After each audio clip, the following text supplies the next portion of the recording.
Barangay Ginebra Cliff Hodge mga bro gustong isuspended sa Game 3 at RJ Abarientos death threat kakasuhan. So na-extend pa nga ng Meralco Bolts ang series mga bro matapos nilang talunin ang Barangay Ginebra sa isang napakadikit na laban. Matatandaan na inactivate nga ng Barangay Ginebra itong si Jeremiah Gray mga bro, pero hindi nga ito nabigyan ng minuto sa Game 2. Ayon nga sa report ay nakakapag-practice naman na daw itong si Jeremiah Gray kasama ang Barangay Ginebra. Kaya marami ngang nag-aabang na ipasok ito ni Coach Tim Con sa dulo bilang magic bunot dahil kailangan nga nila ng shooter, pero hindi nga ito ginamit ni Coach Tim Con. Dahil din sa pagkatalo ng Barangay Ginebra mga bro, nakatanggap nga ng isang death threat itong si RJ Abarientos matapos niyang mamintis ang isang 4-point shot na panabla sana. Nag-post nga sa kanyang Facebook account itong si RJ Abarientos for awareness. Well, para sa akin mga bro, hindi naman kasalanan ni RJ Abarientos kung bakit sila natalo. Kung sugarol ka at ayaw mong matalo sa sugal, wag ka nang sumugal dahil ang mga players ay naglalaro o nagtatrabaho lang yan. Hindi rin naman nila gustong matalo mga bro.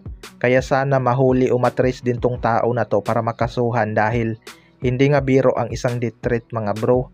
Baka maging sanhi pa ito na hindi makapokus sa laro itong si RJ Abarientos kakaisip at baka ma-pressure pa ito sa Game 3.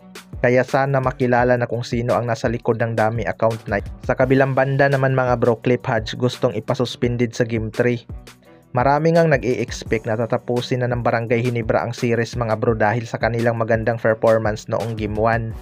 Pero nag-iba nga ang storya dito sa Game 2 dahil bumawi nga ang Meralco Bolts. 4 nga sa key player ng Meralco Bolts ang na-foul trouble mga bro pero hindi nga nila na-take advantage. Dismayado nga daw si Justin Brownlee sa kanilang naging performance. Well, para sa akin mga bro, kitang-kita talaga natin ang kagustuhan ni Justin Brownlee na tapusin na ang series kaya binuhat niya ang Barangay Ginebra sa opensa. Maganda naman ang inilaro ni Justin Brownlee, hindi lang talaga siya nasuportahan ng ibang locals, habang nag-step up naman ang mga locals ng Meralco Bolts.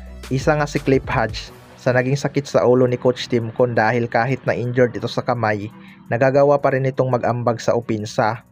May ibang fans din ang may gusto na ipasuspended itong si Cliff Hodge dahil sa pagiging pisikal nito.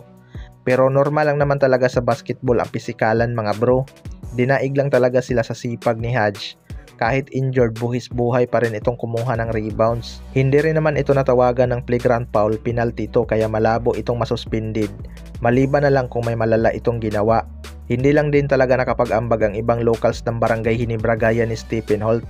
Malaki sana ang chance nilang manalo kahit maka 10 points lang siya sa laban.